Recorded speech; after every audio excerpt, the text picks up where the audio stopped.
本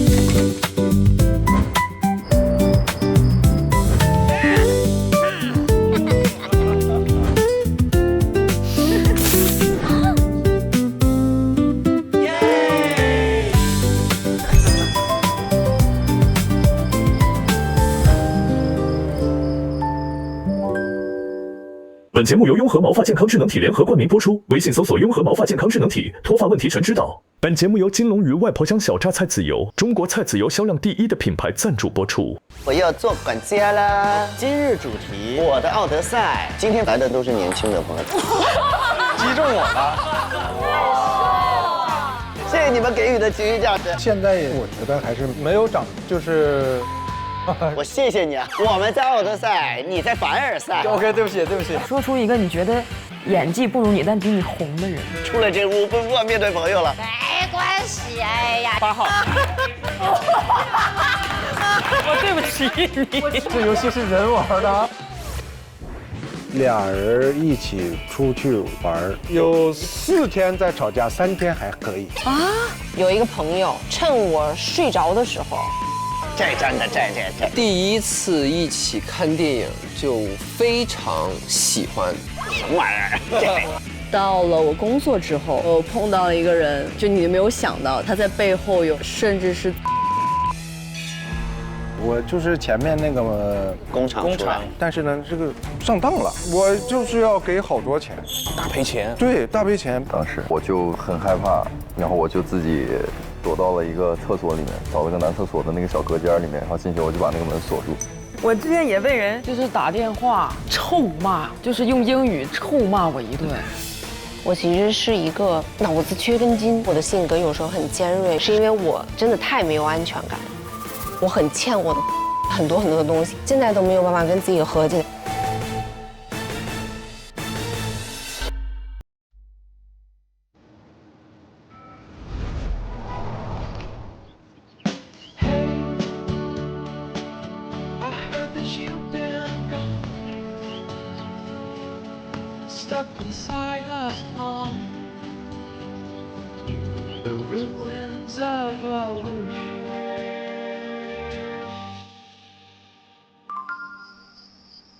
今天我要做管家啦。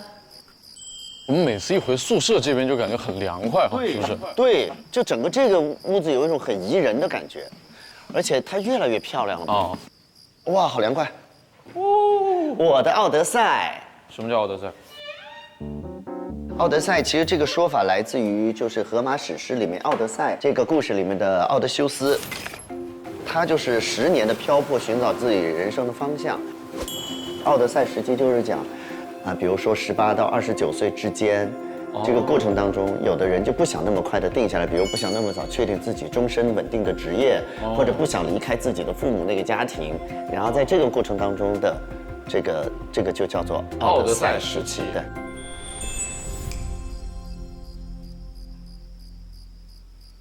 哎，你的白灼蟹呀！哇哦！今天我们就是一个粮食大会。捞汁小海鲜、捞汁花螺、捆鸡，你看这里有寡粮粉，然后还有凉面都有。哇！哈哈哈！我看很多应该东西可以是凉拌的，我要不来炸个红油吧？也可以啊。买了夫妻肺片跟猪耳朵，我炸个红油，然后来做一下这个，往上一淋，对不对？对。哎呀，好吃！这个绝对香啊！香。用香菜炸的油，你应该可以。没问题，完全没问题。真的不用管我。我怕你对香菜的厌恶程度。我现在完全接受了。我那天还吃了一个凉拌香菜根，我把它嚼下去了，比我想象的要好。我当时以为我会嚼不下去，我居然吃下去了。而且我觉得就是到了夏天啊，这个凉拌菜红油那才是灵魂。对，而我们的外婆香小榨菜籽油做红油那是一绝。没错，上色增香，去腥提味儿，不愧是中国菜籽油销量第1的品牌，陪了我们2季了。好朋友就是会不离不弃。哇！我想吃一块的。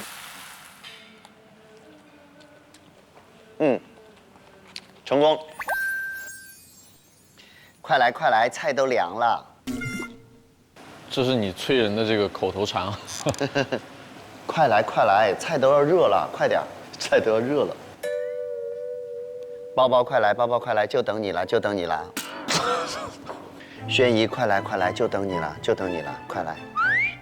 每个人听到之后天都塌了，什么就等我一个了，就等我一个了。对我宅呀，快来快来，就等你了，都齐了，就等你一个了，快点。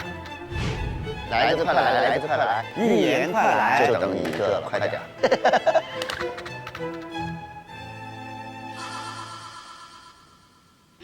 就等你一个了，快点。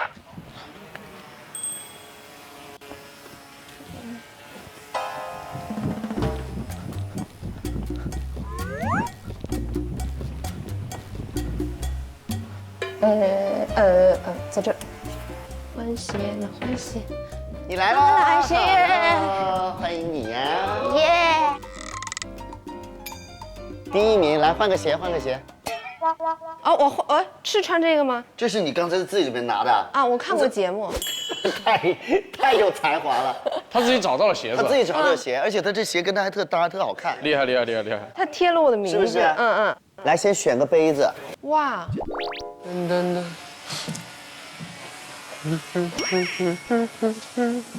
我真的特别爱你。噔噔噔。不用换鞋吧？换。从哪儿换啊？玄关的就前面左转开门，左转。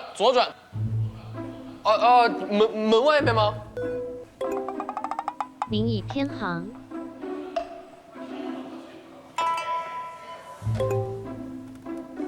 何老师，快，小文找不到鞋，快！谁找不到鞋？小文。小翟怎么能找不到鞋？你又不是第一次来。欢迎，恭喜！小翟，你的轻车熟路了，带路呗，赶紧来。你先吧。换个拖鞋。小翟，你又不是第一次来。在这儿啊！你是在撒娇吗？不依赖哥哥算长大吗？哎，这就被发现了，撒了个娇，真可爱。来拿一这个，今天我是管家，就是那个下趴。对，不要按啊，给我面子。嗨。这个叫赶紧下趴键，就如果觉得我的这个环节设计的不好，你就摁，你就催我，直接到下一趴。你别给我按。哦，所以这个不能现在随便摁，是不是？嗯。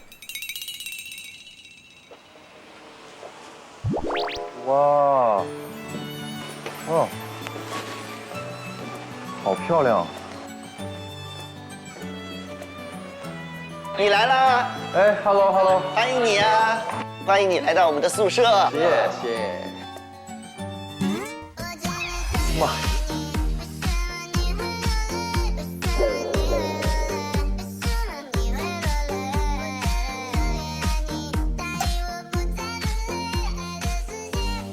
哇！吓我一跳。来，刚好吃饭。哇！看一下我们这个宿舍的环境之美。来子来了，可爱的来子来了，嗨！欢迎你来到我们的宿舍。嗨！今天全是凉菜。我的天哪！凉面啊，自己拌是吧？凉面你可以选择任何的调料自己选。这个还有个凉面，你想发挥创作一下吗？我试试。我感觉我这个拌出来还是可以。哎，是不是还有点样？哎呀，行。来洗手吃饭啦！来喽！来吃。你这个刘海真的，这个是不是有假发？不真吗？感觉和当年有点不一样呢，怎么？哪一块是假的？这个是长这一块，从这儿是假的。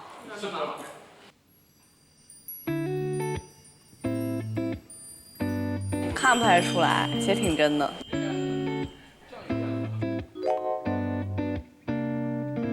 那我们挨着坐。我先尝一尝我的凉面。在那儿，你尝嘛。你加了那个芝麻酱什么的，是不是有点？对，你尝了吗？尝了。怎么样？芝麻酱。感觉不咋地啊。还不错，排名第2。真的假的？我的第1。嚯！哎呦！快来尝尝我拌那个凉面。你拌的凉面吗？嗯。一定要让周柯宇尝尝。你拌的吗？对啊，好吃吧？很一般啊。看一下，好吃。看一下，多好玩啊！羊肉很一般，好吃，好吃。还是雪云面好。我喜欢吃，还是对味儿。我们北方人好吃点带麻酱。就是我也是，我感觉没有麻酱没有灵魂。李伯伯啊，你问我白灼的虾怎么剥？你说。我要教你。哎呦，不学了。我教你白灼的虾怎么剥到身上。先往身上滋。你小心点。不是这个，因为没有吃过这么肥美的虾，它里面汁水很多。太久没包了，有点生吃了，是吧？对。怎么说？完美不？完美。你别讲了，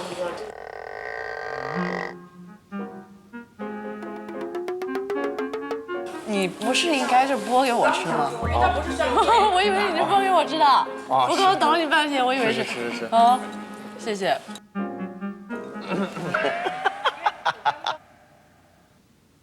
好吃，还可以吧？主要是你包的好吃，是吧？来吧，我们有一个干杯的小仪式。干杯！好，欢迎大家来到我们的宿舍来干杯！干杯！干杯！干杯！干杯！干杯！干杯！欢迎！哎，看我 Let's go！ 这么帅，太帅了吧！太好了，谢谢你们给予的情绪价值。太捧场了！来开灶。拍照。今天因为天气比较热，所以我今天是准备的全部都是凉的食物。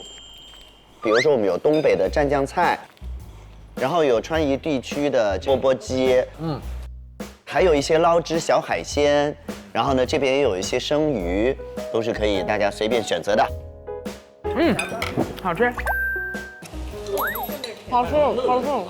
你今天拌的也好吃，是吗？这炸的酱很正宗哎。这样炸的挺好的，这鸡蛋酱。好吃，卷硬。哦。哎，这是夹在这里面的哈。对。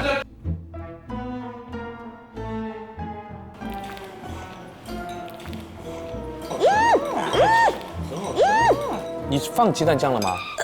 放了。啊，我以为你纯吃菜都叫唤。这咋吃啊？这个就这样卷。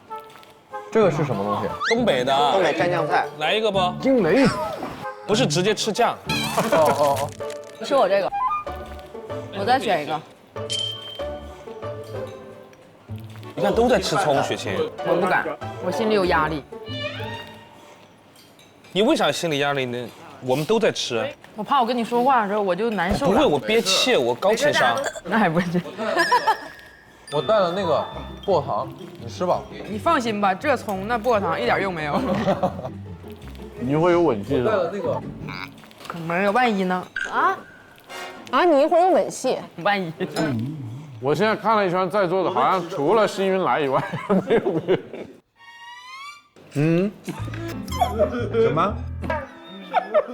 雪琴说她先不吃，说怕一会儿有吻戏。我们看了一圈，只有可能跟你。我们有吻戏也是借位的啊。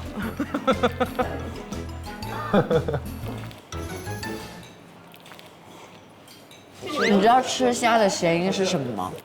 吃虾的谐音是什么？恰。吃虾。吃虾。谁心系工作看出来了吧？来吧，静姐来吃虾。大家多多吃虾，支持吃虾。谢谢大家。快，你们赶紧想你们。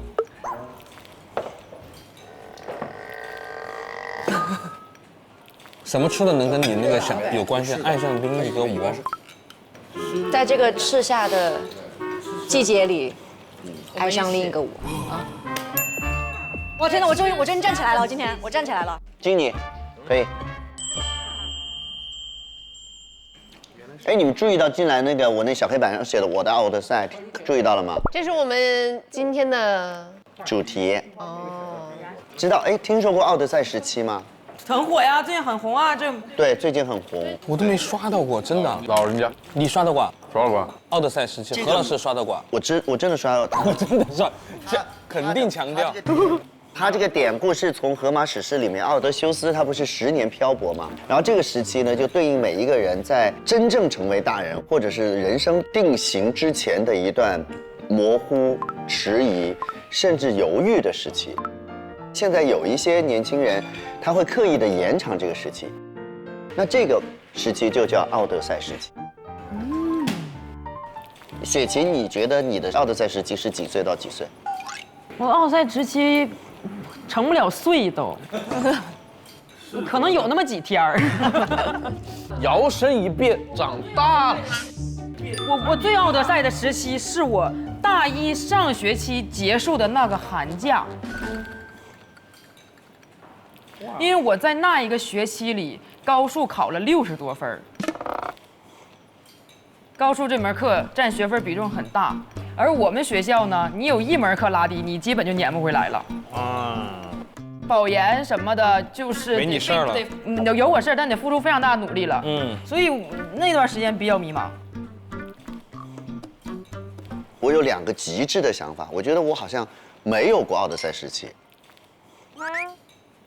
是因为我在读大学的时候已经开始主持节目了。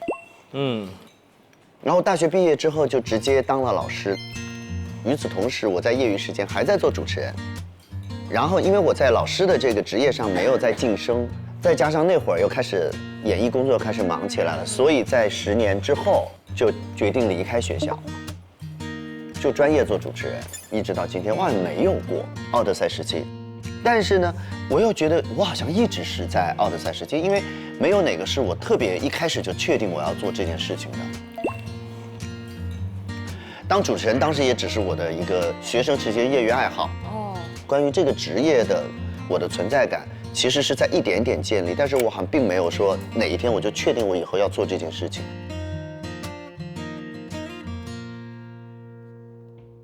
你有吗？奥德赛时期？有啊。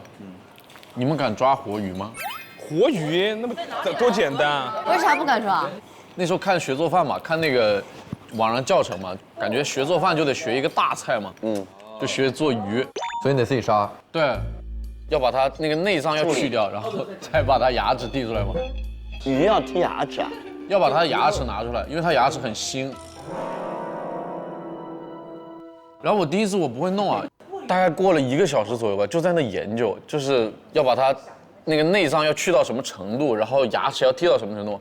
但是我看那个教程不一样，你知道吗？就是我看教程里，它那个鱼的肚子是剖开的，我这条鱼是完整的活的。后来我对活物就产生了恐惧，就是牛蛙呀、黄鳝啊这一类的，我就如果成为大人必须要能够手抓黄鳝和手刃活鱼的话，那我估计很多人都还在奥德赛，一桌子奥德赛。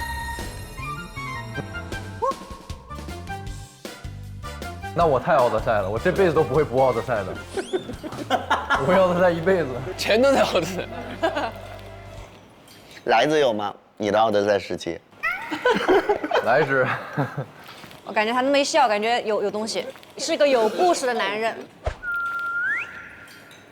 奥德赛时就是迷茫，对，根本很少迷茫，很少迷茫，都是决定的但就是现在也，但是我觉得还是没有长大，这个人还没有长大，我心态就是很。冒昧的问一下，你是几年？94。哦，该长大了是吗？不再依赖。没想到哈，看不出来，我以为他比我小啊。就是心态比较年轻化。那你觉得哪件事情证明你现在还没长大？没有长，就是没长个是吧？我谢谢你啊！我谢谢你。这里只有你长大了。这里只有你一个人长大了，你是成年人。OK， 对不起，对不起。我们在奥德赛，你在凡尔赛。柯宇凭一己之力给我们所有人带来了奥德赛时期。就是还是行为语言没有很幼稚吗？就是有时候我就是不会太就是跟人就不认识的人，我就很难就是做到就是那个。这不是，大人也有快热慢热的嘛，对。但是迷茫的时候就是，我是在那个厂里上班，在那个流水线上打螺丝。对，就我是封箱的，就我是在最后一个地方。他就拿着那榔头，他那个箱子过来了，然后就差一个封箱的，我给他盖上去，叮叮叮叮，然后下一个叮叮叮叮，叮了1个月之后，只有拿了1半的工资。为啥呀？都没封上。不是。好打击人的言语。因为我一直迟到。哦。我就是那个时候就是觉得不公平，他早班就是规定4点50下班。他们一直拖到6点钟才下班，第2天我就说那我也晚去1个小时，因为他说好了4点多下班，他不守时。对，然后呢？然后后来有一天他分那个晚班就是早上7点多才下班，然后我就回家了，我就在那看那时候有一个节目叫《一期》，哦，励志演讲那种。他的意思就是说人就是要做自己喜欢做的事情。然后我第2天我就走了。哦，酷。就领完工资就走了。我不要了。不要了。我不要了，我走了。帅。我开始只是想说，大家一边吃一边随便聊聊，那都不动筷子，那么玩一个游戏好不好？好。这个很有意思，叫大牌真心话。怎么玩？就是待会儿每个人抽一张牌，抽到了大牌的那个人可以提问一个真心话。It's me。我的问题是，你觉得自己性格最大的弱点是什么？大牌可以任选一个数字，抽中这个数字的人必须回答这个问题。不会点到我，不会点到我。可怕。OK， 懂了哈。来。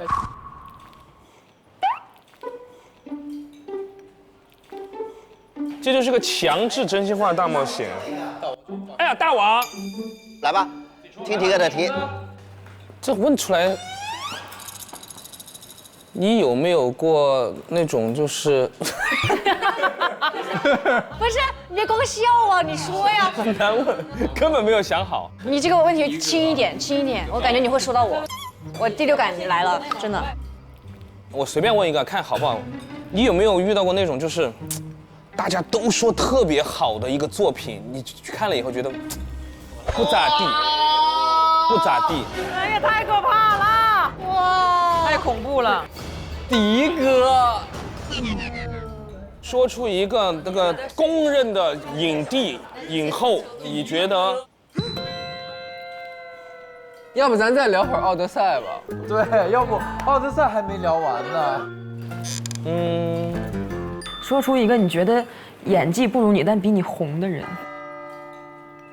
可以啊，就这个好，就这个好。不行不行，不要，迪哥，这么猛啊！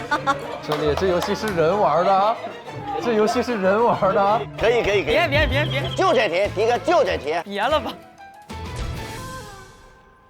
说出一个没有你有实力，但是他确实还是比你红一些的人。几号？1到10哈。职业生涯就在此。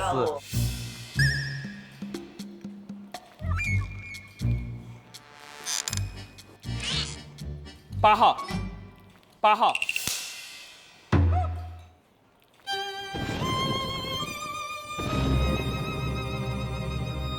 我都说了，我第6感超强，我感觉你会说到我。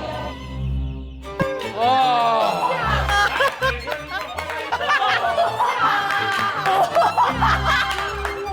我的妈呀！我对不起你。我觉得就是我自己吴宣仪，因为我觉得今天这个不认可，无法认可，是真的。无法认可吗？我感觉我真的技不如你，真的。今天我那个短剧。他不是说跟他比，是跟你自己比。跟我自己比啊！哦。你要我就说周杰伦，他绝对没我有空。人家现在都以智取胜了。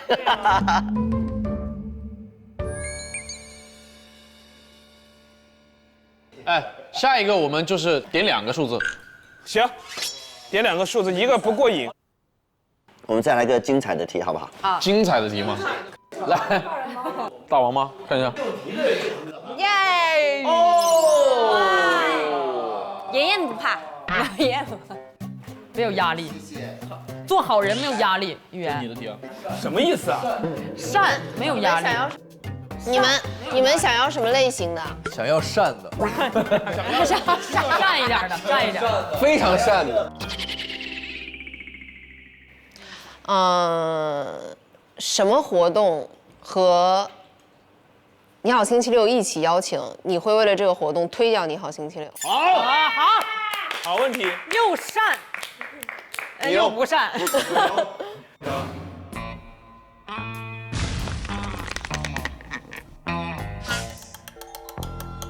有。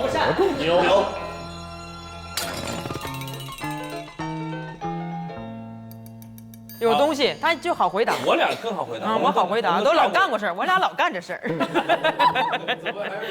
要你们亲口说出来。没问题，没问题。你说2数。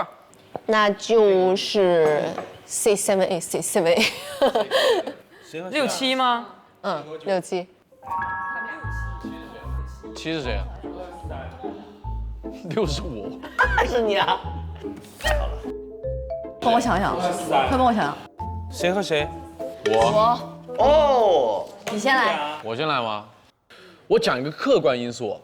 首先，我是在这个单位里的，所以其实可选择的工作呢，本身就是不算特别能选择吧，就是更多的是要争取机会上这些节目嘛。但是你说要有一个节目来上，然后我要拒绝你好星期六，这个就不成立。确实不成立。抽到泽林确实难做。好理智的回答。周杰伦和你联名开演唱会，你一半他一半。别再说了，再说我就要反驳我刚才自己想好的理由了。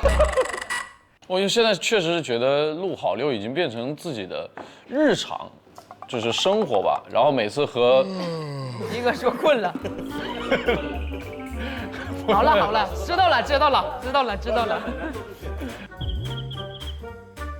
行，泽林这个确实他很难做，我希望包包让我提起精神来。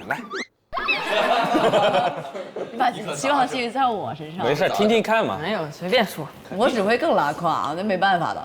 我觉得客观上的因素上来说，就比如说像拍戏，有的时候剧组不给假，那是真的很客观的。对，这个我理解。对啊。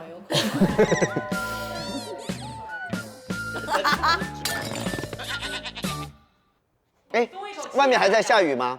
没有，好像没有了，没声了。我们出去玩好不好？可以啊。给我吓死了，这几个题给我吓坏了，真给我吓坏了，兄弟。去往何方？小翟都按下帕键了。走。哎呀，我真的按了，真的假的？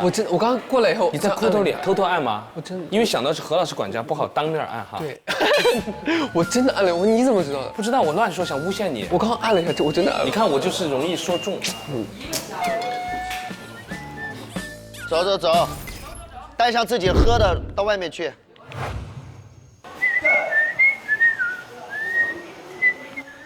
好舒服啊！现在外面的这个温度我 OK。哎，这个院子真的很舒服，这个院子。下过雨的感觉。来子，你坐这儿。对，你坐主座。你坐没事儿，坐嘛。你坐这儿。没事一样的，你坐这儿。来子干嘛呀？他还不挨着你坐，他说。为什么不挨着我坐？你为什么不挨着何老师坐？他说是主座。谁说主座？这一个圈你是怎么看出主？对呀，这儿才是主座。OK， 好，首先呢，这个游戏呢要请大家开脑洞。好，每个人写1到2个乘法。OK， 就待会儿输的人会要接受惩罚，好吗 ？Oh no！ 我写个巴西柔术。这不能自己抽到吧？也很有可能。有可能自己抽到，所以对啊，当然下手别太狠，害人终害己。写完了。写完了。写完了。哎，是要交回去吗？交回去，来。迪哥，你是在写小作文吗？怎么写了这么久？限定条件过多，是不是？一股葱味儿，你这卡，你这样卡。说到葱哈，吃葱。OK， 好，我念一下这个游戏的规则啊。这个游戏呢叫百分好友，然后我们每轮呢会公布一道题目，然后我们全员呢会抽一个数字，根据自己抽到的数字回答一个符合该题目的情境，1是程度最低，100是程度最高。大家要根据彼此的情境寻找2个数字相加接近100的。对，比如说1到100，你形容一个东西的疼痛程度。比如说你抽到了1，你说我被蚊子叮了一下。对。哦。但是你抽到这个数字是要保密的，你不能告诉别人我是40多啊。对，你只能描述。请注意啊，你要找到一个人，你们加起来要尽量的接近100。哦。然后他们俩加起来离100最远的那一对接受惩罚。哦。好，来，我们第一题哦。好，首先。这是数字，来一个数字吧。好，不要告诉别人，不要告诉任何人。OK 啊。好，来，恋爱中什么样的行为会让你觉得对方是对的人？会让你觉得对方是对的人。对的人啊，这可把我难住。值得托付的人是吧？那不一定，就是对，有的人每个人认为的对不一样。哦。来吧，何老师先来。不做任何准备的去旅行，却非常的愉快和合拍。哦，150。爆了，不对，这算很高吗？这爆了，是不是这爆了？高分。请注意，这里面有3个点，一个是旅行，另外是合拍和舒服，第3点是并没有做准备，就是突然说走就走。那就很对了。我说白了，何老师，我们可以踹一下。踹谁？何老师顶格了，基本上满格。我只是这么一说。踹一下。我先说嘛，来嘛。就是去餐厅，我点的菜刚好就是他爱吃的。哇，这太棒了，这夯给到一个夯。那你俩要是老乡就很容易。我也觉得不难，这不难，真的这不难。因为我很会点菜。对，只能证明你很会点菜。对。好，下面到来子。有点难哈。啊，那我知道你是什么了，基本上就那种中不溜。对，中不溜是最难。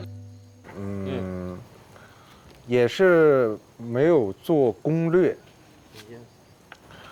俩人一起出去玩了1周，有4天在吵架，3天还可以。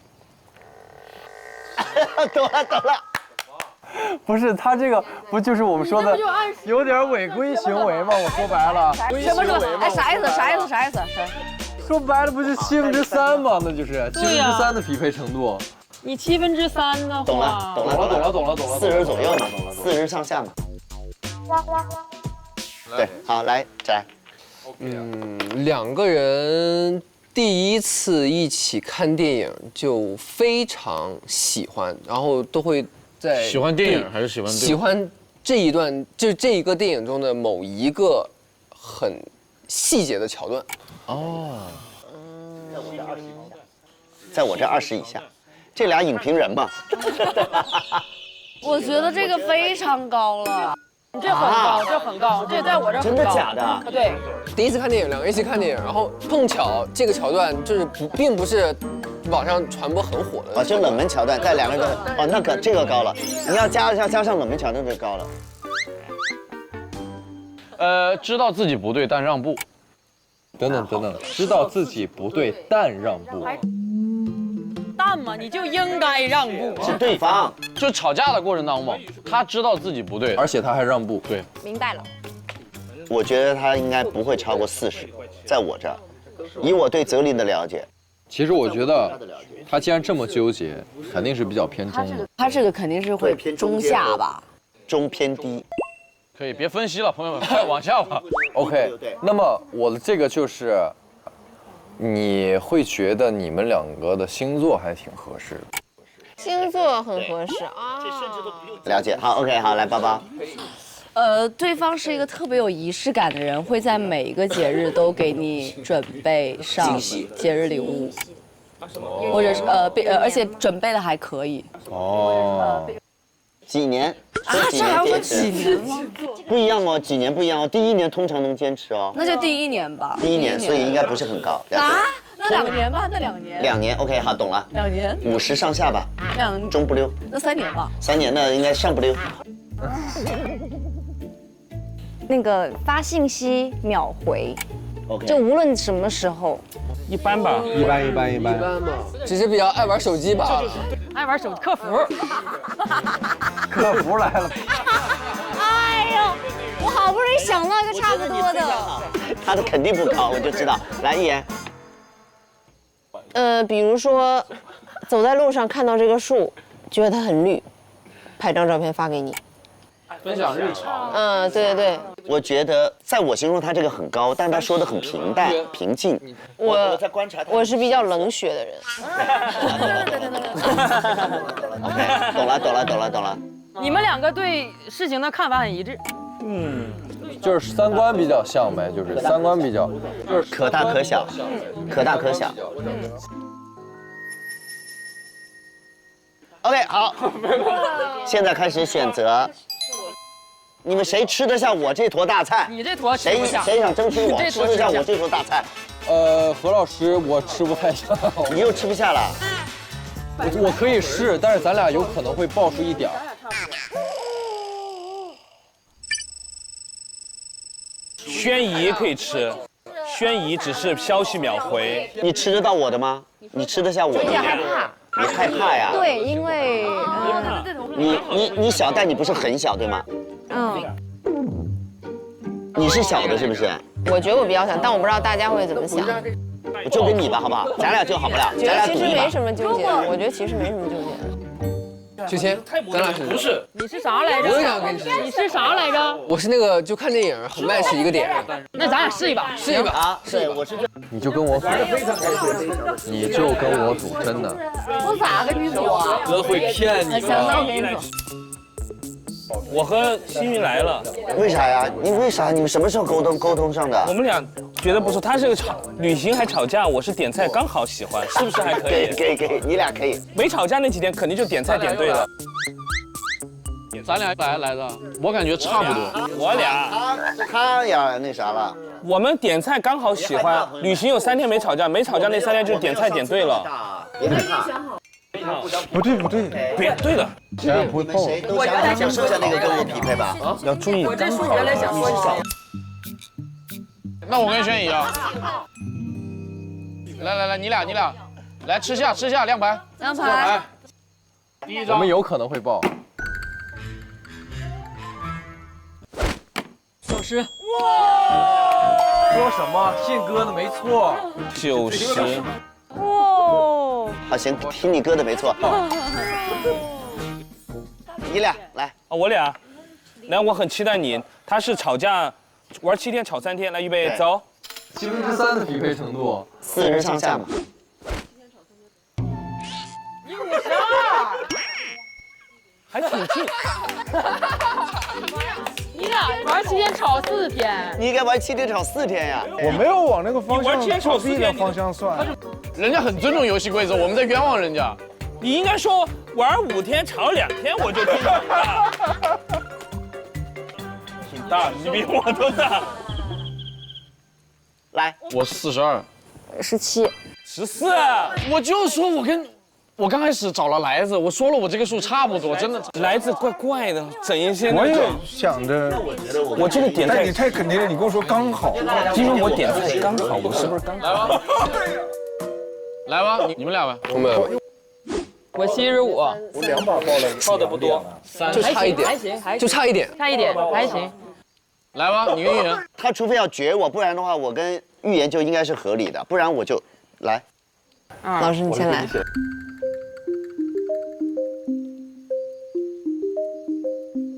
188。100。什么？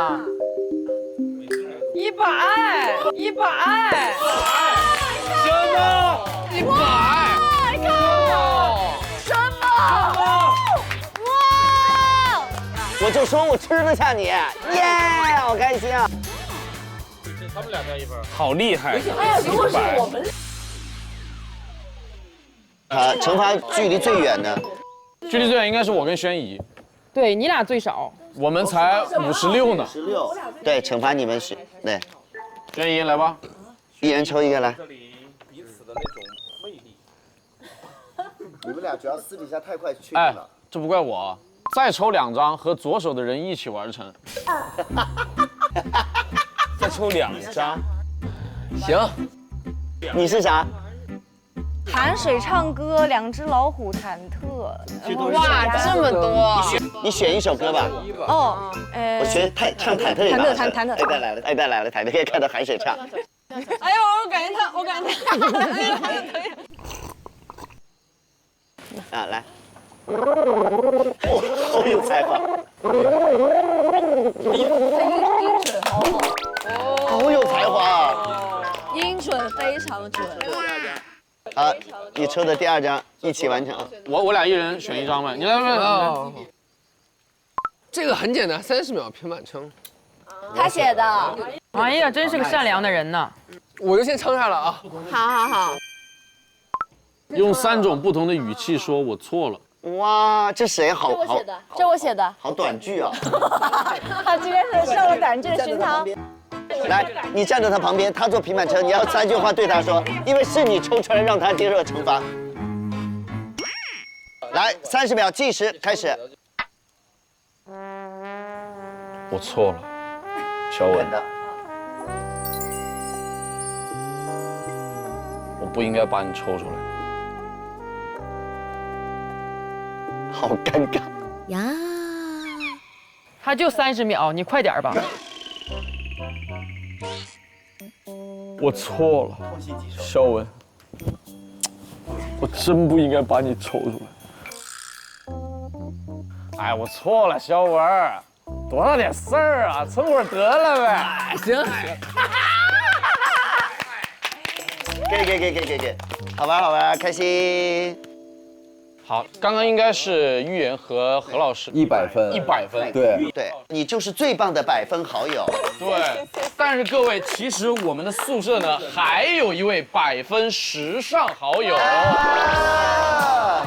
这个是我们宿舍给大家准备的惊喜，好漂亮啊！它呢是 JBL 琉璃扣耳夹耳机。刚才看到这个，我还以为是一个耳饰呢。JBL 琉璃扣耳机呢，它是夹带的，听歌不闷耳朵，戴上一整天它也舒适无感。这个琥珀色真的非常好看，又是半透明的，会非常有这个时尚感。我觉得咱们的 OOTD 得靠它了，大家可以带回去。谢谢 JBL，谢谢。好，那我们最后一个主题环节，我们去到我们的客厅，好不好？好。最后一个，我的奥德赛。希望大家喜欢我们今天设计的游戏。我非常喜欢了，太喜欢了，好精彩啊！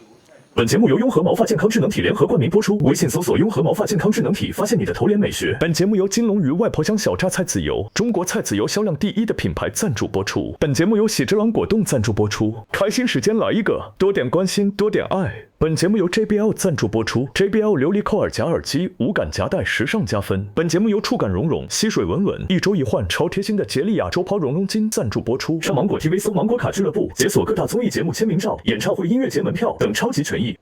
芒果 TV 首页下拉玩综艺同款小游戏，上小芒 App 抢购 Clubby 2代寻宝日记盲盒。哎呀，这里面还是凉的。好，愿意的朋友可以拿一下这个。都快接受。真的，我就是以这种不提醒大家有这件事情。不拿了，我看了，我专门不拿。最重要的一趴怎么把它按下去嘛？如果不喜欢就可以按啊。如果不喜欢就可以按哦。好。来，管家。那小翟拿了，对。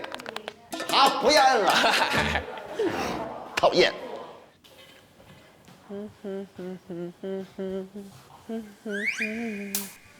刚才这个雨下的好莫名其妙。对。遇水则发，好吗？已经完全没有了。对。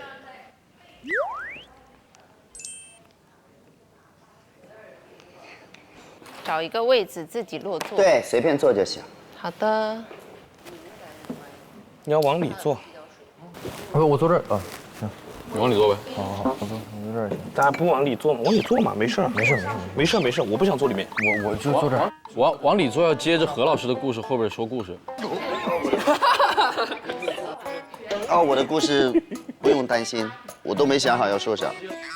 压力值直接拉。算了，害怕，又害怕了，害怕。谁敢啊？谁敢？谁敢往那儿坐呀？来吧，我们朋友们，我们最后一个环节叫做《奥德赛之船》。小船，一艘船。这上面呢有2个部分，里面有个卡槽，上面有一个牌子写的“我的奥德赛时期”。大家可以想一想，你的奥德赛时期到底是几岁到几岁？然后呢，在船上写一个年龄阶段。接下来呢，在这里面有45张 OH 卡，你在这里面选3个可以代表或者串联起你想要讲的自己奥德赛时期的这个故事，描述一下自己奥德赛时期的一个难忘的事情。哇，词儿真多！哇，天啊，这些词我都想选。那么大家依次讲完之后，我们会选出最有共鸣的那个故事，然后我们大家一起给他一个拥抱。OK， 好不好？就这么简单。好，船长从哪边开始开？那就从预言开始吧。来喽。我是23到29。哦，挺大。就是到现在。哎。对，是的。因为我觉得我这个是一段比较长的故事，蛮长的了。对，因为其实在我比较年轻小的时候，我其实是一个跟现在完全2模2样的人。我之前特别大大咧咧，但是现在我是完全相反的，是因为我真的太没有安全感了。为什么会有这样的事情呢？是因为出道之前吧，反正就是大概是23、24的这个样子。因为其实大家都知道我很喜欢舞台，但是我其实有一段时间我没有什么舞台，然后好不容易就是有一个机会，然后可以就是又一次被大家看见，所以其实是获得了很多人的喜欢。我真没想到，让我重新认识到了这个世界还有不是亲人关系一直支持你的这种亲密关系，所以就对于我来讲的话，是一个非常难得的新的世界观的感觉。但是我会觉得我并没有尽到我应该尽的义务，我没有达到他们所期望看到的我。并不是说他，并且亏欠了他们很多的舞台，这一点对于我来说，其实我就是很难跟自己和解。然后我还选择了就是离开嘛，我这个不是按照那个顺序选择的。我包括现在都没有办法跟自己和解的原因，是因为在你的人生中会有不停离开的人，但是他离开之前，他是真心实意的去为你付出，或者是为你做任何事情，或者等等一系列。但是，他在这个阶段离开，你的后面这个阶段是没有办法给他带来任何东西的。他可能就比如说，在我23岁的时候，他需要我，但是我30岁的时候，我可以满足他了，我可以让他看到更发光闪耀的我，但他那个时候可能已经不需要我了。但是我可能不是介意他需不需要我这件事情，我介意的是，在他需要我的时候，我并没有做到我能做到的事情，所以这个对于我来说是很愧疚，因为我不喜欢欠别人的。然后我最后就是选择固执，我感觉我是一个特别固执的人，这个也是让我觉得很亏欠的原因，就是我没有办法放掉很多我性格上的东西，因为我觉得我的性格有时候很尖锐，包括我可能看起来并不是很好相处啊，不会表达等等一系列的，然后包括我总是坚守自己的一些想法，一些舞台，可能我觉得就是要这么做，但是我其实可以放掉一些东西，能换取一些东西，但是我知道我这点特别不好，但是我现在可能还无法改正。我就是希望他们可以再等一等我，如果有一天我真的能放下那个壳的时候。他是典型的，他是非常典型的奥德赛。哦，他就是有选择的可能性，但是他拒绝，因为他其实很看重自己本真的那一块儿，他不想要妥协和长大。但是我觉得你这样你挺好的，我很喜欢这种固执，我喜欢这种固执，因为我觉得这样的人很酷。就长大有长大的好处，然后本我有本我的坚持，就像你自己也很清楚，有的时候相对比较执拗或者是做法比较简单的天真的人，他一定会失去一些可能需要跟这个世界妥协，你才能换来的一些可能性。所以他说的话叫做我暂时还做不到，但是我也许努力，我将来会长大。对，所以我难受的点可能就是在于我懂，我让他们买单了，时间差嘛。对，因为我23岁那个时候，我对我自己说过一句话，我不知道你现在跟你讲合不合适。未来你的成长是保护你固执跟真诚的那个自己，就是你的成长也不是为了丢掉自己，而是为了保护这个自己，这个是好的成长，非常宝贵的一件事情。要觉得它是自己的特点，就是因为你的坚持，你才会有独特的东西，所以你的舞台独特呀。对啊，懂了吗？好的，精彩。好，下面我们顺着来吗？哎，正好下雨了。要下雨了。哇！雨水则发又来了。今天这个雨真的好神奇。这个雨很猛，很猛，很重，这个雨肯定好痛那种，淋到脸上。OK， 好，来自是，20到32，你卡住了。卡了，兄弟卡了。你现在还卡住呢？我中间卡住了。OK， 你说说。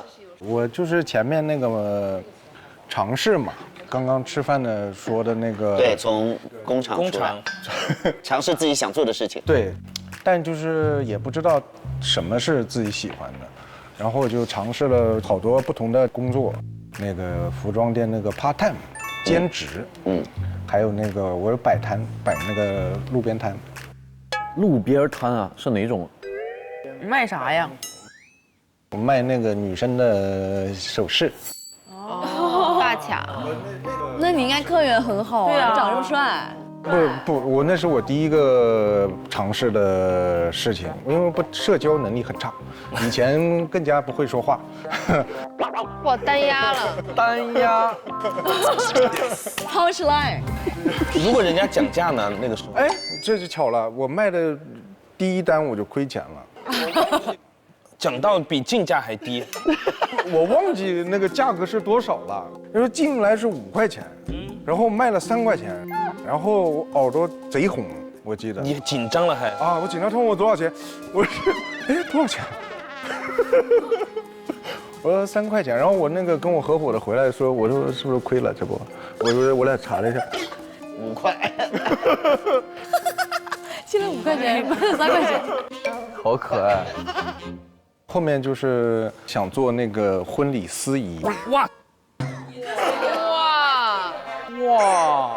哇！你这水平，你卖这个耳朵红还婚礼司仪呢？啊，然后呢？为啥你觉得你可以做婚礼司仪呢？因为那时候婚礼司仪比较赚钱，还很赚钱。我就是奔着那有钱的。你做过吗？做到了吗？我没做到。你就刷下来了。不是，就因为有一个就是认识了嘛，认识了之后，他就先让我当他的助手，就是帮他调那个灯光和电脑放歌什么的。他给我300块钱，他就又发给我一套那个流程，他都是一样的。我第一次看的时候，哇，后面去了好几次，全是一样的，他是稍微有些调整。然后他说你就按照这个背，你早晚有一天也可以这样。OK。然后我背不下来，也没什么意思，对你来说，就有可能不太喜欢嘛。总结下来就是重复一直做的固定的东西，我就没有那个兴趣。后面就去当那个模特去了。终于找对了自己的方向。终于找对了赛道啊！终于找到了自己的长处，不说话。天赋在不说话。你在哪儿卡住？前面都算卡住。这不是中间有卡住，这还没卡住，还没卡住呢。OK， 别急。但听听看怎么卡住了。我缩短一下哈。那个模特不是有那个模特卡吗？但我又不认识人，然后我就去那个一整栋楼全是店铺的嘛。我就去推销自己，这个就鼓足了勇气，我说。看看我啊，那个有什么可以找我，然后我就走了好久，终于就知道有点起色了。之后我就被叫去北京，说要拍戏但是呢，这个上当了，卡住了，这个马上就卡住了，上当了。他在把卡住当做一个预告，马上卡住了，别着急。他好可爱啊！哎呦喂！说到那个，我也是选秀出道的。你不拍戏吗？怎么又选秀了？他那个不是唱歌跳舞的出道，是演戏出道。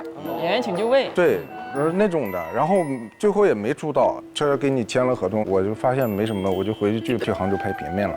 又过了那个一段时间之后，就遇到了那个我的那个第一个戏《悲伤逆流成河》那个电影，他就找我，因为我上当了嘛。他说能不能来北京面试？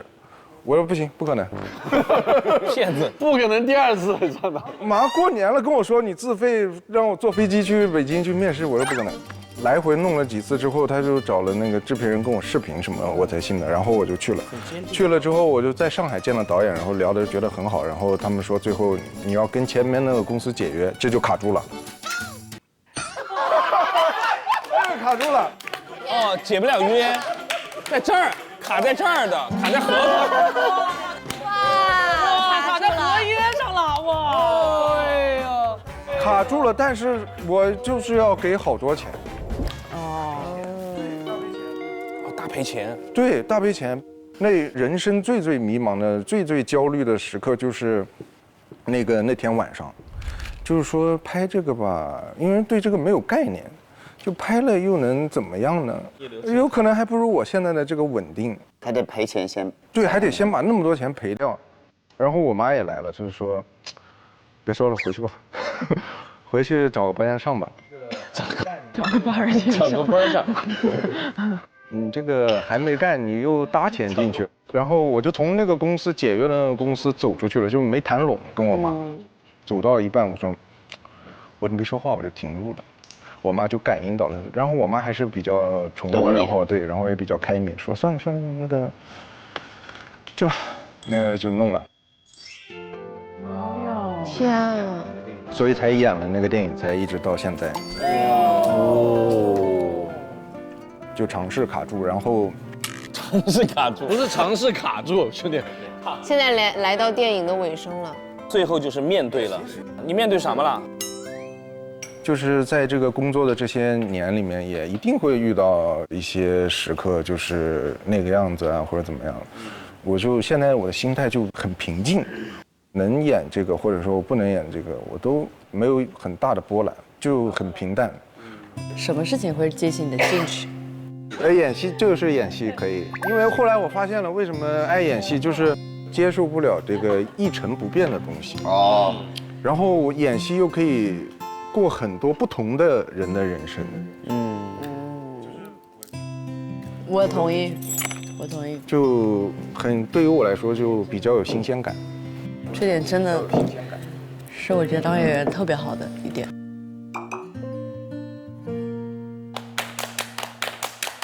来，迪哥，到我啦。我的奥德赛时期就是现在年轻人应该最普遍的时期，刚毕业到找工作那段时间，19岁毕业，然后23岁开始这个焦虑、抗拒和前进。因为我真的就是一个最普通的小县城的娃，除了有点搞笑以外，所以我是真的一直上到大学毕业才开始面对真正的人生。然后我就发现人生好难啊，要找工作了，我怎么都找不到工作。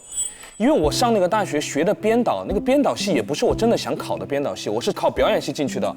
我妈觉得我的外貌学表演可能很难有出头之日，所以我转到编导系了，觉得可能未来做幕后还更方便点。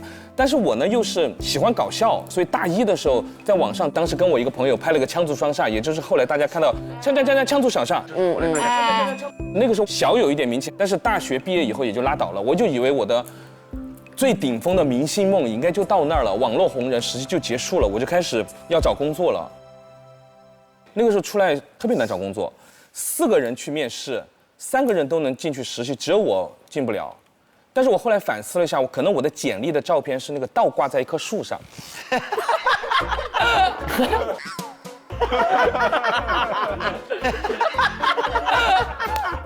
真的假的？真的就因为很喜欢搞笑，不知道为什么简历上面我也想搞笑，想吸引他们的注意力，但他们可能觉得我不够严谨。如果是我的话，我真的会被吸引到。对啊，我也觉得会，但是我就没有让我去说去树上挂着吧。就没有我，就很奇怪，就没有我。然后那个时候要问家里要钱要生活费，我真的每次要我很内疚，我觉得我都毕业了，我还问家里要钱，我打完电话我就会哭。哎呦，我就一直在暗暗下定决心，我说快点要到一个不问家里要钱的时候，因为我太痛苦了。后来终于有个电视台地面频道要应聘一堆编导，我就去参加了。上午就笔试做卷子，好多题好难啊。当时大概有100多号人，下午的时候就是大概只剩个20-30号人面试，又有我。我当时就好奇怪，我说我卷子做成那个鬼样子，为什么有我呢？因为我记得非常清楚，那个卷子的最后一道题是：如果你觉得你前面的题答得不好，请说明我们为什么要聘用你。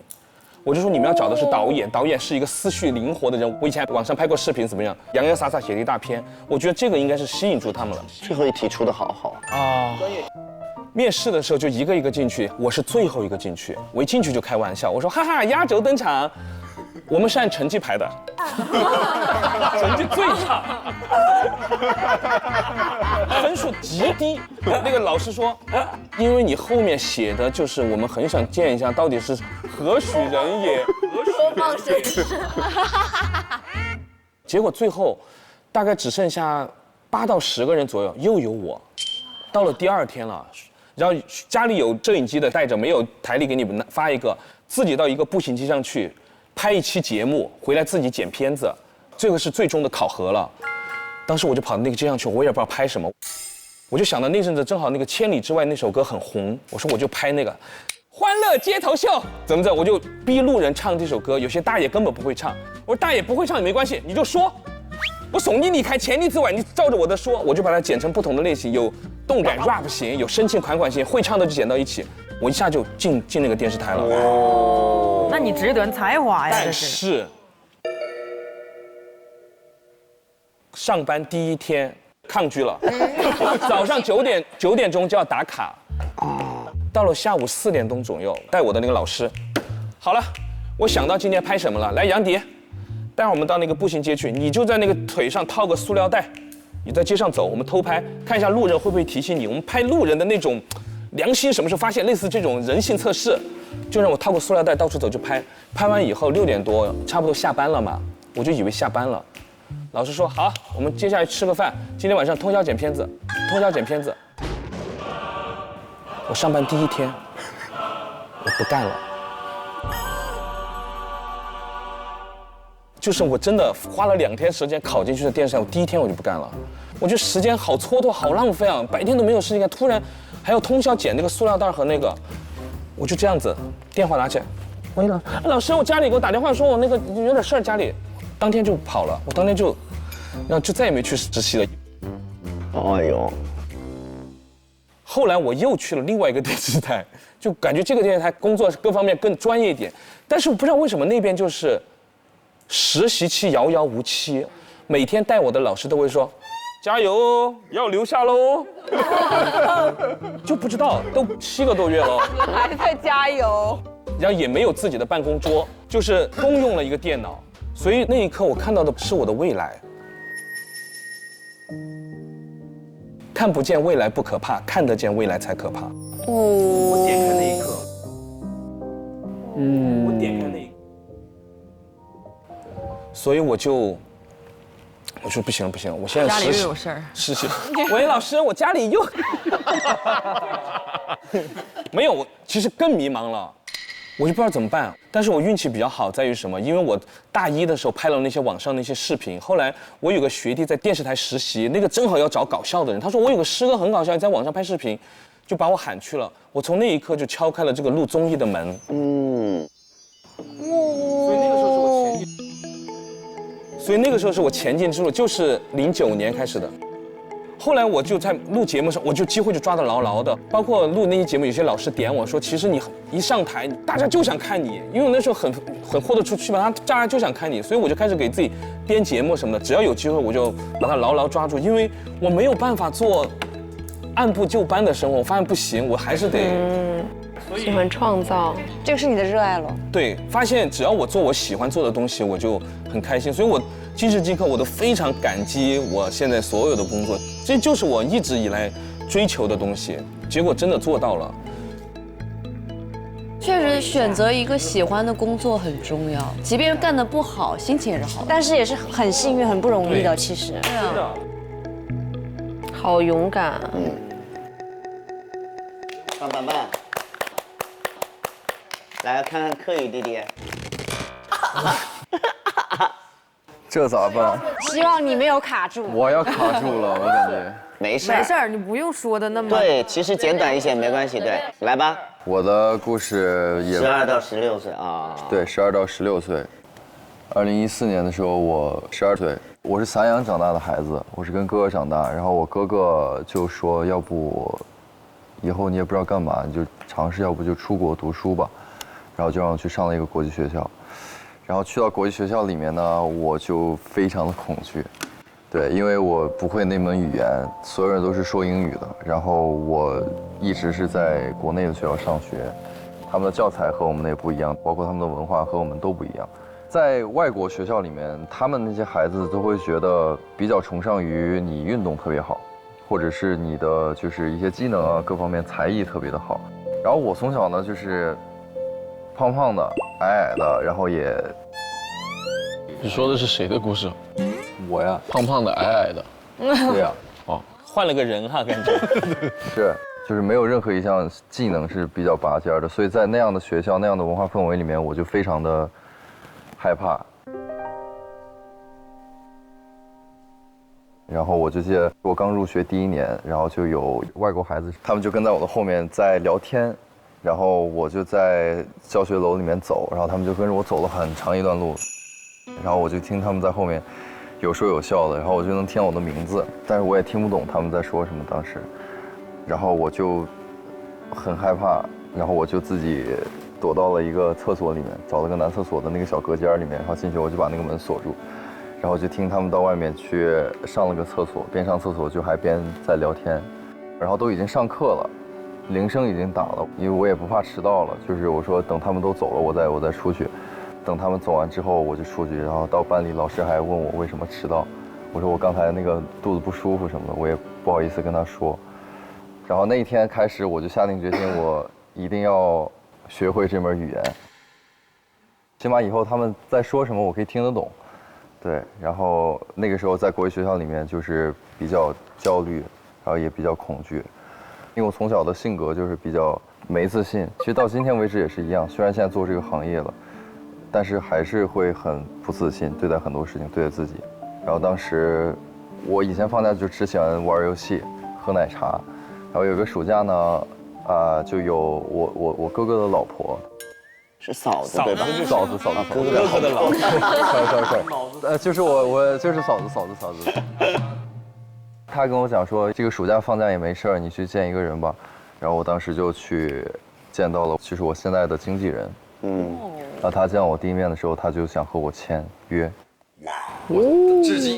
我至今也不太理解为什么，因为我就是从小外形条件什么的都不是特别的。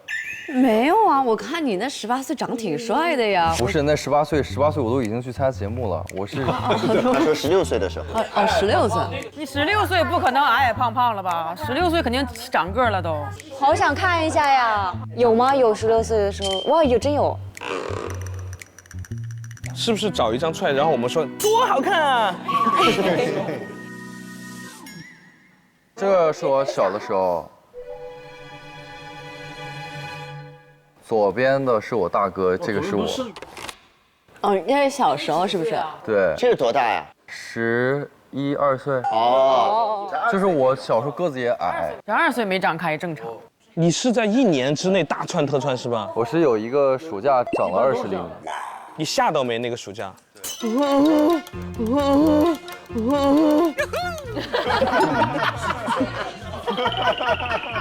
哎，签约了之后发现得长高，你看是他每天去。我也好想这样被自己吓一跳。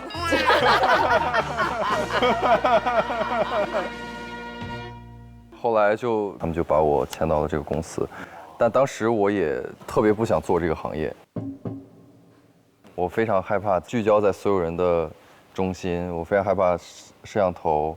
像我现在在讲话，你们都看着我，就是这种。好，我们看别的地方。没有，不是，我说以前的时候，现在肯定不是。这样行吗？不，就是小的时候。宇哥。现在适应了。对，现在肯定适应了。大概过了多久接受了这个改变？就是你要做演艺行业。从我练习的第3个月开始，学会了我人生中第1支舞，并且在节奏和拍子上面把它跳下来。然后我看着镜子里面的自己，然后感受着，它那个是一个很连贯的动态的一个东西，就是第一次在舞蹈里面感受到这种东西。当时在练习，然后我觉得，哎，起码如果说这个暑假结束之后我回学校，那我多一项才艺，应该还挺酷的吧。下次再有人跟着后面说你叫你的名字，可以你就啪。哇，这个点好妙啊，好具体啊！3个月之后练会了第1支舞，突然看到镜子里自己变了一个人，开悟了，是打通了任督二脉。其实我能懂，就是刚才你说的那一幕，就是在镜子里的那一幕，我觉得那个是发自内心的成就感和来自于对自己的肯定。是的，就完全会进行一个转变。对，后来我就在这个过程当中。因为那个年龄也是在一个技能里面尝到一点甜头，你就会更想继续往下去钻研这件事情。是的，恰巧在那个年纪，我碰上了这样的机会，然后我就觉得哦，那 OK 吧，也就继续这么做了。后来，我觉得我就是非常幸运，这一路都没有错过很多的机遇。所以，如果要给大家一个在奥德赛期间解决这个时期的建议，我可能就会建议大家去碰一项技能。然后在这个技能里面找到自己的一些应对世界的方式吧，应该都会有一些灵感。对。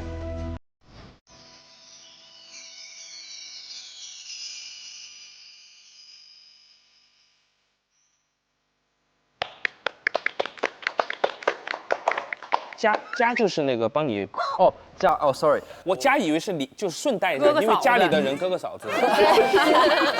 哥哥嫂。不是，后来我是离开家了啊，对，就是没有在家待着，就出去练习啊、节目啊，然后出来工作，然后就一直都没在家。对，最后来，小翟，压轴。我这个故事完全不值得压轴。没关系，22岁到25岁。我进这个行业是因为当年我在上大2的时候，我们公司给我发了一个私信，然后说让我来长沙面试，然后我当时也觉得他是骗子，就给他说完全不可能。但是呢，他后来用了我们公司的蓝微的账号又给我发了一遍。他说你这次相信我了吧？我说我相信你了，但是我还是对你们这个没什么兴趣。他说你来过长沙吗？我说没有，我给你包机酒。来玩，你就当来玩一趟。然后我就去了我就签了。哇，包了机酒来就签约，玩了吗？玩了，就是我跟我朋友一起玩的。包了你朋友的基酒吗？也包了，都包了。哇，全班。妈，这兄弟顺麻了，顺麻了。我说白了，因为当时我们那个公司之前是天娱嘛，然后我对他们还是有一点信任的。然后呢，我当时想无所谓，其实因为我从一开始就没有想过要当艺人，我就觉得那你签了无所谓，对我没有什么束缚，然后我就签了我就到那个节目里了，那是《明日之子》第2季，对，那就我很早淘汰了，但我还是很开心。我觉得我进去看了一圈，我还见到了何老师，我就很开心，很爽了。哇，这么有缘。然后呢，我当时继续去上大学了，我感觉就像一个梦一样，就已经这个梦已经做完了。我那经纪人突然又给我打电话，说你对演戏有兴趣吗？我说哦，那也不是不包基酒吗？演戏包基酒吗？包基酒吗？包基酒吗？能在厦门拍吗？我没去过厦门。能在厦门拍吗？就是在厦门拍，真的假的？我乱说的。就是在厦门拍的，乱说的。就是在厦门拍的。我又。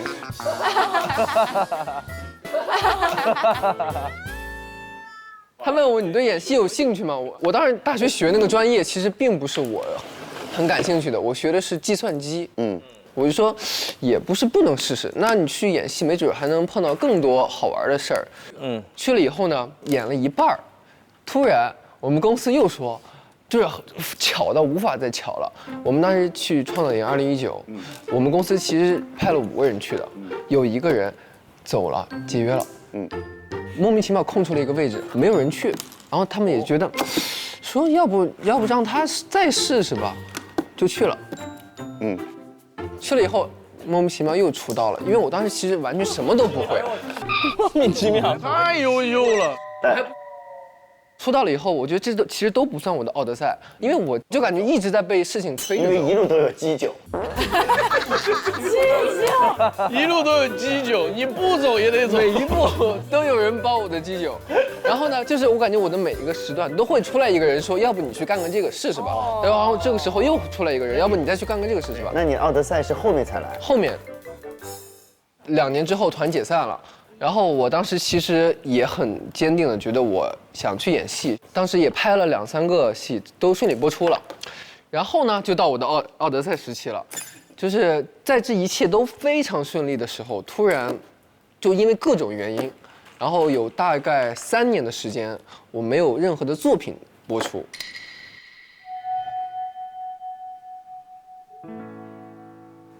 但是这3年呢，你又在不停的拍。但是你又在拍的过程中没有办法得到一个市场的给你的反馈。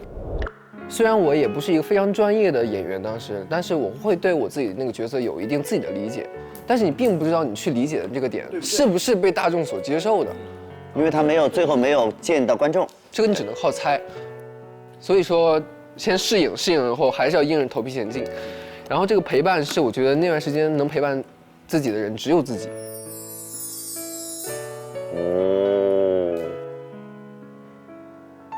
导演跟你说什么，或者是其他演员跟你说什么，其实都是别人的东西，那并也最后也不是你的东西。然后一直到我2年前，又有一部作品播出了以后，得到了一个还不错的反馈以后，我才又充满了信心。哪个？红房子。对，就我们俩拍了一个。还是得播哈，戏还是得播。对，就是得到了市场检验，就是你会觉得你坚持的东西是正确的。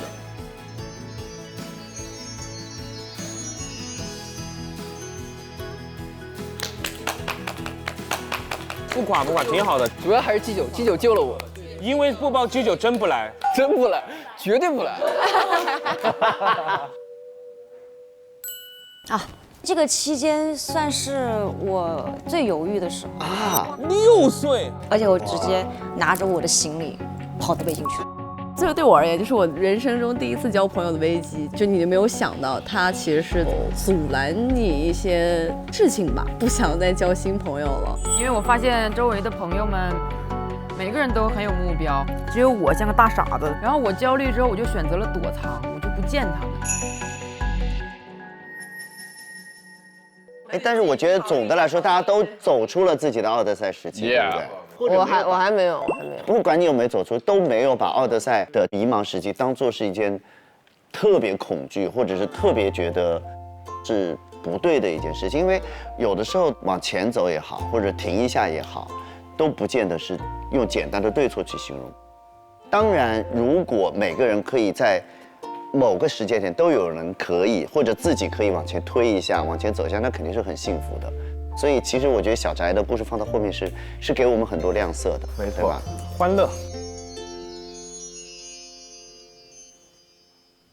我觉得好难啊，选一个最让你共鸣的讲述者，抱一抱。抱抱预言，我也同意。我同意预言，预言确实，你站到中间。我站在桌子上吗？然后你这样，开玩笑。来吧，我们来一个温暖的仪式，好不好？耶！我们就一起拥抱他，然后我们也把力量给彼此，好不好？好的。 OK。用他一首歌送你。只要你清楚。还没开始呢，他俩就抱上。来。我们把你们围住来。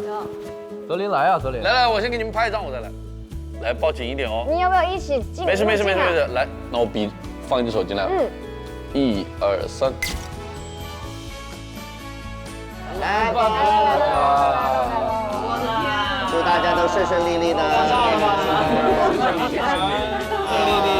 心想事成。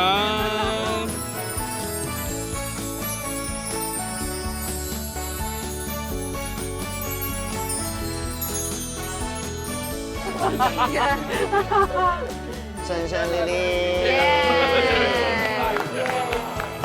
谢谢大家愿意听我讲故事。好的。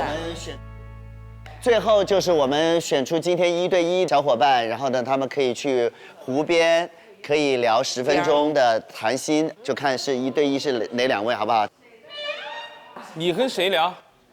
来自跟谁聊？你跟预言聊，你聊过吗？哎，我觉得可以。你跟预言。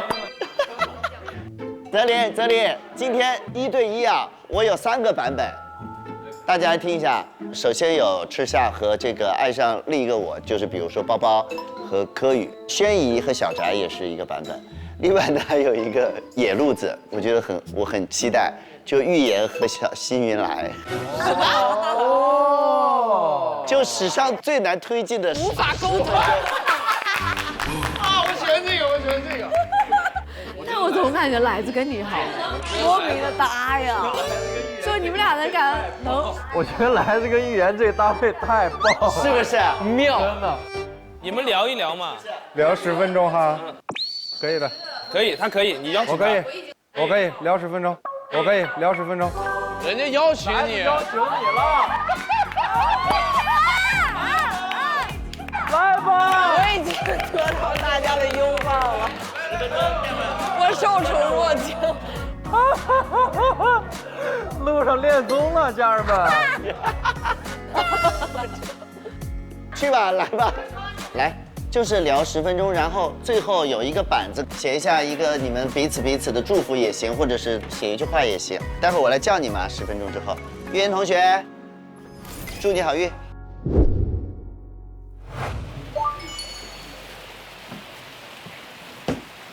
Hello，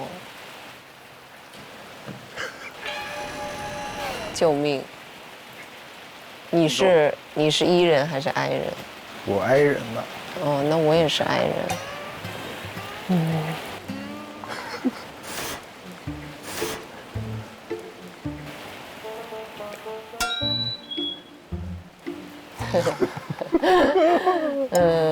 他们有那个话题卡。我先看看这个，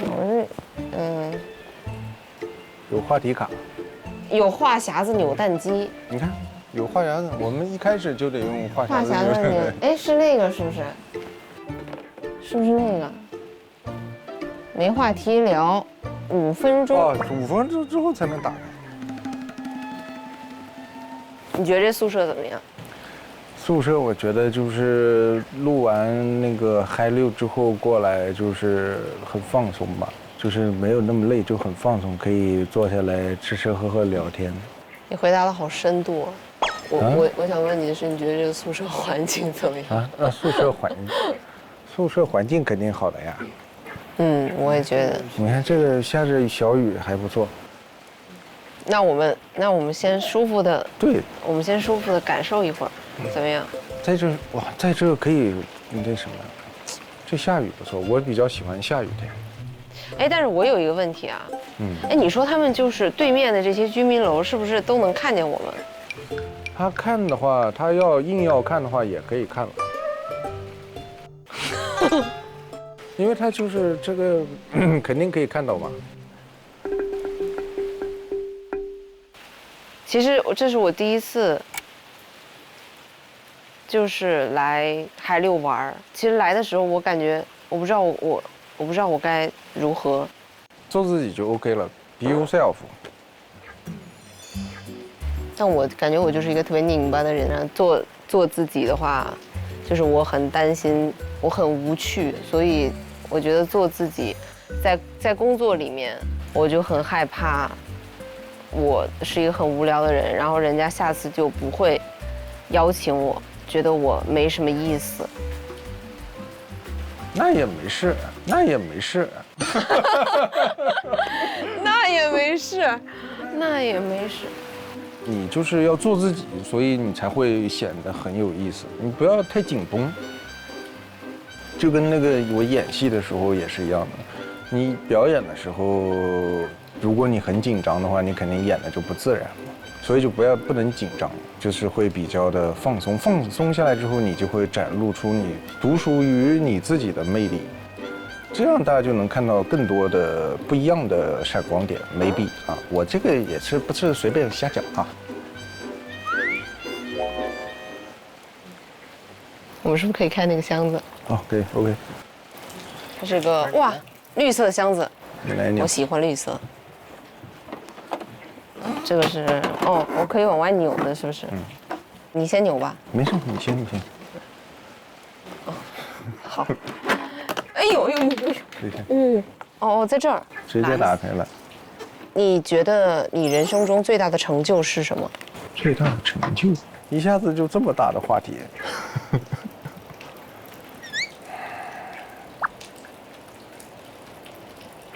目前为止最大的成就，没什么成就啊。你觉得还没有到你的那个标准？就是你说大可大，说小可小。比如说你有一个很棒的演出，我觉得也是一个很大的成就；或者说你第一次有一个很棒的演出，也是一个很大的成就。因为我这个看的都比较淡。哦。你要硬说的话，我这演了很多自己喜欢演的角色，我也觉得蛮好的，也是一个很大的成就。嗯，我觉得是这样的，就是因为其实我对于成就这个东西，并不是说把它设定成一个目标，我觉得可能是我人生中的选择。对于我来讲，我觉得在我人生中正确的选择，可能就是我最大的成就。因为我今年正好是我差不多出道10年了，并且这10年我几乎一直都是在唱跳。所以我觉得对于我来说，我可能选择站上舞台，对于我来讲就是我觉得最大的成就。因为我是一个特别容易感受到快乐的人，我也特别容易感受到满足。我好像就是每天都会有一些事情会让我特别开心。那就可以了呀。嗯。那你还有什么那什么？我觉得我是一个比较矛盾和就是啊，怎么说呢？其实我不太好说我这个人，因为我这个人有点复杂。人都是复杂的。对，我就自己都无法了解我自己和说明白我自己的想法。但是我对于我要的东西很明确。那就是你事业心强嘛，但是你平时就会有另一面嘛。是的。那这个也 OK 的呀 ，no problem 的呀，没有问题的呀。没有问题。那我们来写一段祝福的话语。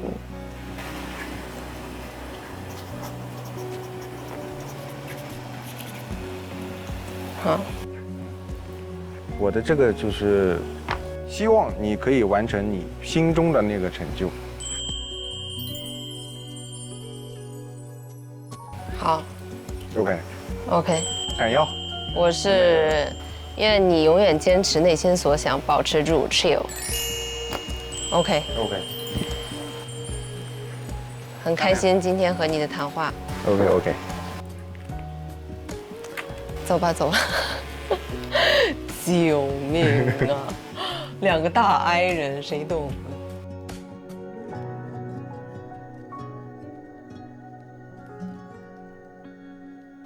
辛苦大家的等待，辛苦你们俩。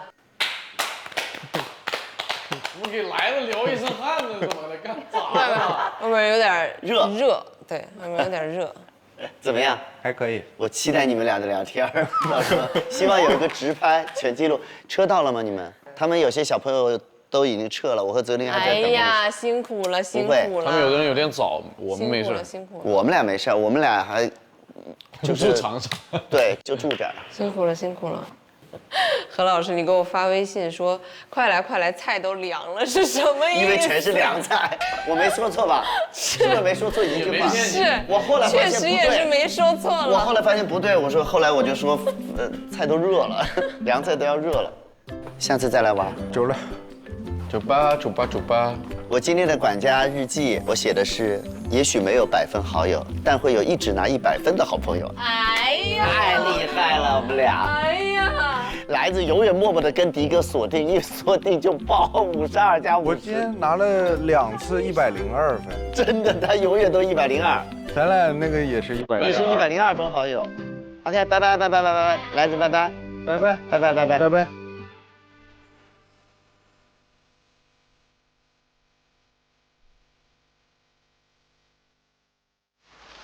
这一次我们的主题呢叫快乐我家。哇，老好了这个地方太适合做慢综了。这个家之前也是我们的家。想象自己此刻面前的这座房子是什么样子，请把它画下来。它是一个有趣的环节，我能画啥，我尽量都把它画进去。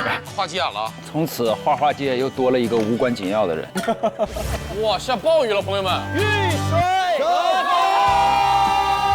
当时我爸他们教我包是这样，这绝了，这个吧。你是不是从小就靠着打呼噜把声音就？你才从小打呼噜。山哥是怎么？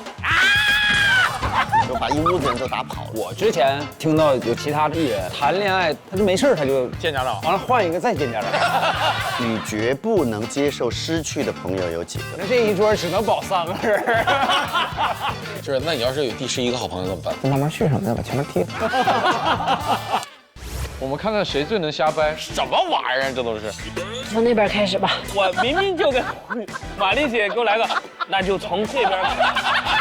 这是一句法国话，切斯克风灯。它是一个非洲的一个习俗，就我是当地的。来了一首尝一尝。我认为和老朋友在一起，才能做回小时候的自己。就是我一看到老朋友这3个字，我就一下子就会觉得时间是最能够见证一切的。我就是属于那种大年30那个节点在哪儿的话，大家都会马上到同一个地方来。我在北京，他们就都已经到北京来了，就属于这种。家庭对于我来说是绝对压力大过于温暖。给你那么大压力啊？哪方面呢？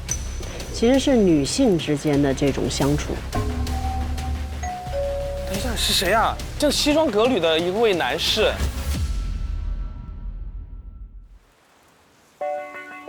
上微博搜索我们的宿舍，分享你的节目观后感。上微博搜索我们的宿舍熟人局，实时获取节目精彩幕后花絮。更多精彩内容尽在新浪娱乐、微博综艺、新浪综艺。